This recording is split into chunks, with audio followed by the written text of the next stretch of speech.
Ciao a tutti amici dello Scorpione, benvenuti e bentornati. Io sono Ilaria e su questo canale parlerò di tarocchi, metafisica, spiritualità e quant'altro possa essere d'aiuto ad ognuno di noi per il proprio percorso di crescita personale e spirituale. Bene, mostrami, Scorpione, tendenti energetiche generali per per la seconda metà di gennaio e abbiamo la sacerdotessa, ragazzi.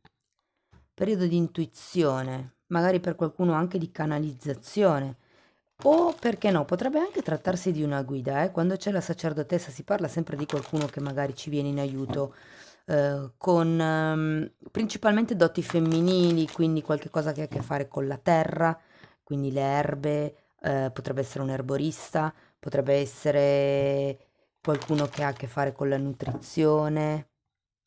Andiamo a vedere di che cosa si tratta nello specifico con i tarocchi. Io come sempre vi ricordo che le letture sono generiche, sono per un collettivo, quindi è facile che non risuoni tutto. Se non risuona nulla, se volete completare il vostro messaggio, vi consiglio di ascoltare l'ascendente, il segno lunare oppure Venere. Per capire come unire questi oroscopi ho pubblicato una guida, la trovate sotto nella descrizione del video. Sempre in descrizione trovate anche il mio indirizzo email nel caso vogliate contattarmi e il link per l'oroscopo del 2024. Vi ricordo che queste sono letture generali, possono risuonare per l'amore, il lavoro, la famiglia, gli amici. Io vi dirò qual è il movimento energetico più importante, cercate voi di adattarlo alla vostra realtà. Allora ragazzi, abbiamo un giudizio.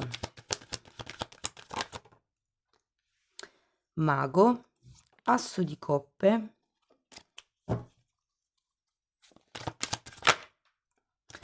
8 di spade, 4 di spade,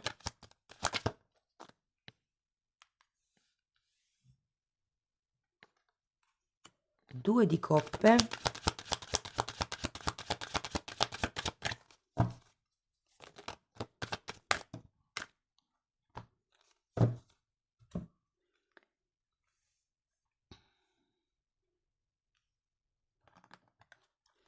poi abbiamo la stella, un 9 di pentacoli, la regina di spade e un fante di coppe. Ok. Allora ragazzi, devo dire che la prima parte della lettura promette bene, nel senso che qua con la carta del giudizio o si parla di una presa di consapevolezza che c'è stata per qualcuno o che ci sarà per qualcun altro, dipende sempre dalla decade di nascita, ma può anche far riferimento a qualcuno che vi chiama, si fa sentire dal passato. Può essere anche qualche notizia inerente al passato, ok?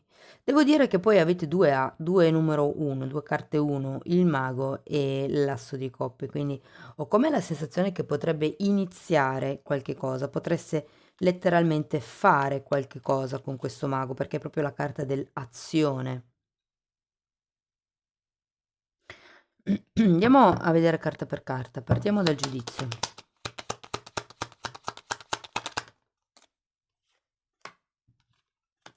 9 di spade e mondo. Allora, può essere qualcuno che sia a distanza, sia da un punto di vista fisico, ma la distanza qui potrebbe anche essere una distanza temporale. Diciamo che avere il 9 di spade girato al contrario lo sento abbastanza positivo, nel senso che è un po' come se questa telefonata mettesse a tacere certi dubbi che avevate, certi pensieri, certe preoccupazioni, certe, sì, preoccupazioni. È uscito anche un 6 di coppe, non lo metto, però ve lo dico. Allora, andiamo a vedere il mago. 7 di pentacoli e re di pentacoli. Ragazzi, vi dirò che per qualcuno, se state cercando figli, questa parte di gennaio, quindi terza e quarta settimana di gennaio, potrebbero essere momenti molto prolifici, molto fecondi. Allora, io qui ho come l'idea che ci sia una sorta di attesa nella terza settimana di gennaio, come se qualche cosa iniziasse, però alla fine o qualcuno sta aspettando l'altro, o è come se si stesse aspettando qualche tipo di concretezza, qualche tipo di certezza. Andiamo a vedere l'asso di coppe.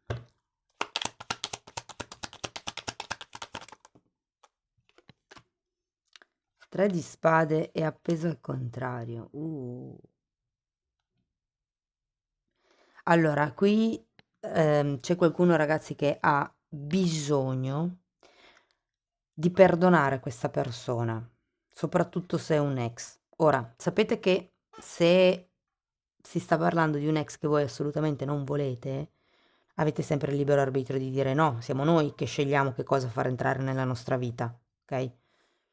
Io vi dico un po' l'energia. Potrebbe anche essere semplicemente una persona che non sentite da molto tempo, e che ricompare.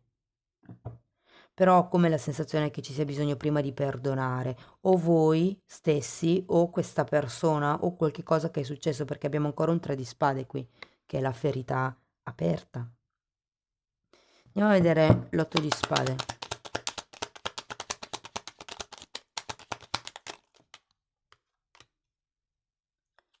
Cinque di coppe, stella e 9 di bastoni.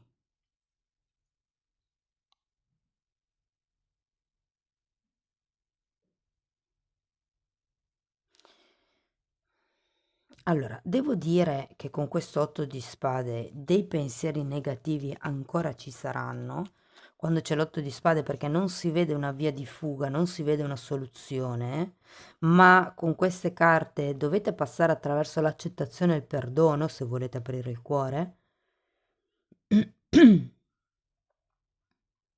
Ricordate che attraverso il perdono si scioglie il karma, però si scioglie il proprio karma, non quello dell'altro.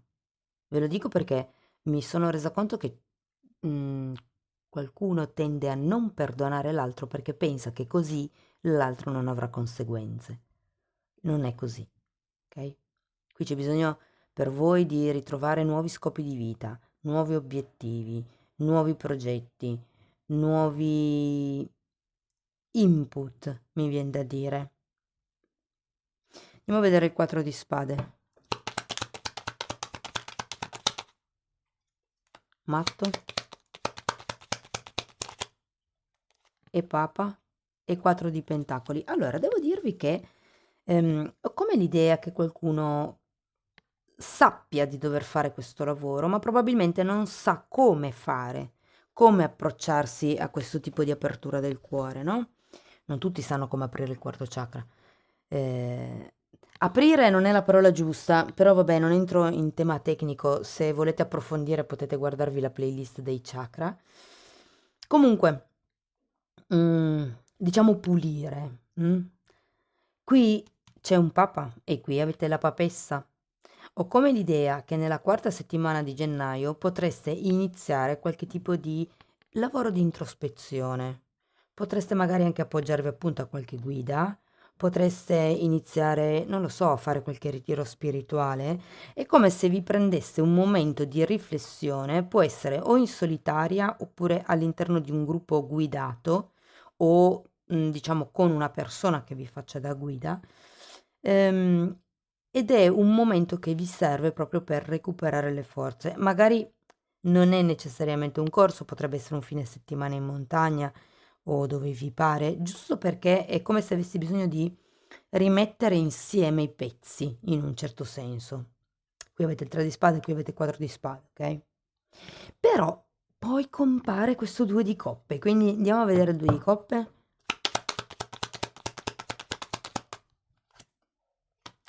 Abbiamo un re di bastoni e la regina di denari, e qui abbiamo anche il re di denari. Allora vi dirò che per qualcuno può essere una persona nuova che si conosce, questo re di bastoni, potrebbe essere anche la stessa persona del papa, quindi magari appunto essere una guida, un maestro, un insegnante, l'insegnante del corso, piuttosto che per qualcuno fa riferimento anche a un collega lavorativo o a un capo.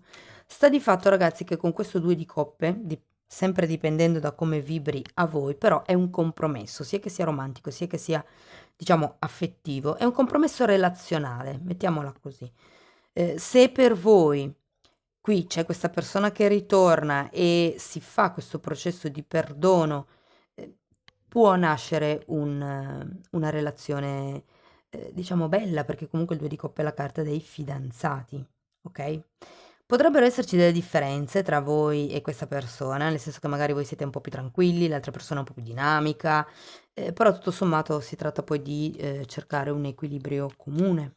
Andiamo a vedere la stella.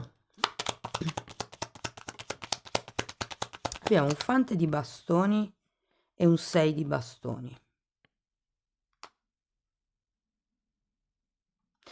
Allora, qui vi consigliano, ragazzi, di ritrovare l'entusiasmo perché dov'è qua? Avete la stella qui e la stella qui.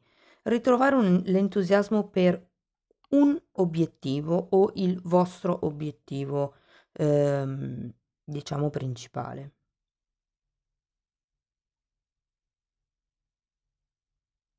Ho come la sensazione che ci sia bisogno di prendere un po' di più in mano le redini della vostra vita.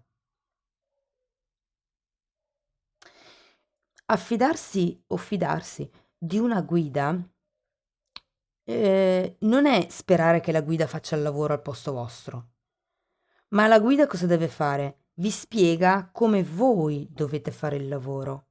Una buona guida, ok, vi insegna come essere indipendenti.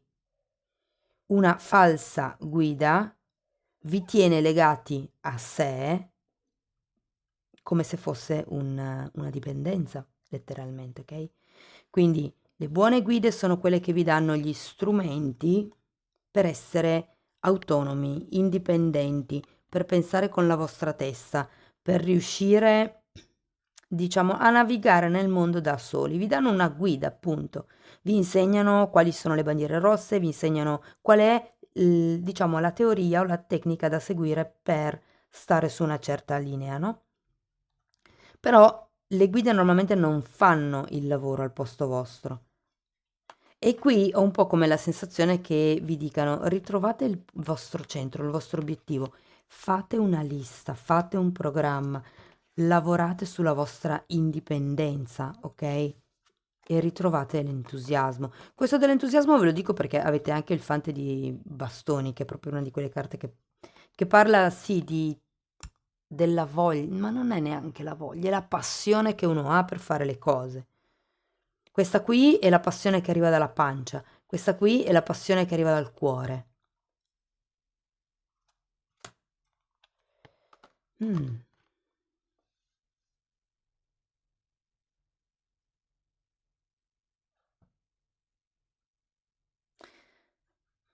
Allora, per molte persone il giudizio parla di un risveglio spirituale, è per quello che probabilmente vi accompagnano due guide e vi faccio notare che qui abbiamo sia la polarità positiva che la polarità negativa, sia il maschile che il femminile, per capirci.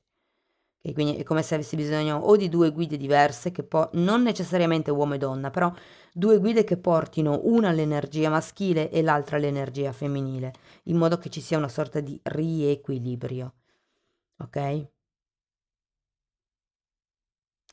Per chi, diciamo, non fosse in questa fase un po' spirituale, ma fosse, diciamo, un po' più ancorato al terreno, il Papa, ragazzi, parla di contratti, parla di ufficializzazioni. Allora, qua lo vedo, qui vedo già un accordo, qui abbiamo un 6 di bastoni al contrario che mi dice che probabilmente non è esattamente quello che vi aspettavate, avete bisogno di puntare un obiettivo un po' più in alto. Mm? Va bene, andiamo a vedere con Osho. Mm. Le vite passate e possibilità, wow. Si partiva con il giudizio. Quindi questa è la carta della luna.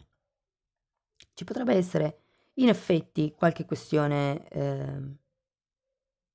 Non sento che sia tanto karmica, anche se normalmente col giudizio può esserlo, ma in questo caso sento che è un'influenza di questa vita, anche se qua dice le vite passate.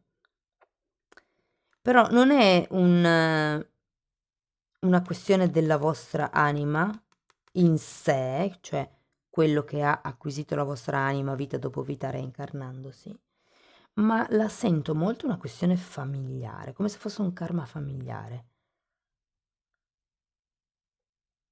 Perché qui con questa carta di possibilità è un po' come se vi dicessero guardate tutto quello che avete passato, che avete attraversato, che avete costruito, che avete superato. Non solo voi come anima, ma tutta la vostra famiglia, sia fisica che eterica, quindi anche la famiglia di anime. Sapete, no? Che ci reincarniamo in gruppi. Va bene, andiamo a vedere un ultimo oracolo. Questi sono degli oracoli per, diciamo così, lavorare sull'amor proprio. Sono come dei mantra da ripetersi durante la giornata. Andiamo a vedere cosa vi tocca. Forza, carta numero 34. Bellissima perché c'è sole, luna e stella. 2 stelle. E la frase dice: la mia forza brilla attraverso me oggi. Amici dello Scorpione, questo è quello che avevo per voi. Spero che comunque la lettura vi sia stata utile. Fatemi sapere nei commenti perché è una lettura un po' particolare. E io intanto vi ringrazio di essere stati qui con me. Se avete piacere potete iscrivervi, condividere o abbonarvi al canale. Vi mando un abbraccio e ci vediamo nei prossimi video. Ciao ciao!